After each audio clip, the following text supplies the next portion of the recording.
Friends இந்த question பாருங்கள், ஒரு டயஸோட 2 பொசிஷன் கொடுத்துருக்காங்க ஃப்ரெண்ட்ஸ். ஓகே, கொடுத்துட்டு நம்மளை என்ன கேட்குறாங்க, ஈக்கு ஆப்போசிட்டில் என்ன லெட்டர் வரும். ஓகே, இதான் நம்மளை கொஷின் கேட்குறாங்க. இப்போ இந்த 2 பொசிஷன் நல்லா அப்சர்வ் பண்ணுங்கள். எத்தனை லெட்டர்ஸ் காமனாக இருக்குது?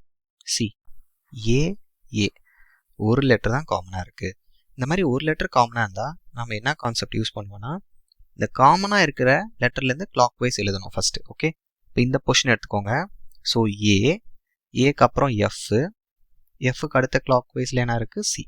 ஓகே, இப்போ இங்கே வாங்க செகண்ட் பொசிஷன். ஸோ காமனாக இருக்க லெட்டர் ஃபஸ்ட் எழுதிக்கோங்க. ஏக்கு அப்புறம் கிளாக் வைஸில் ஈக்கு அப்புறம் கிளாக் வைஸில் டி.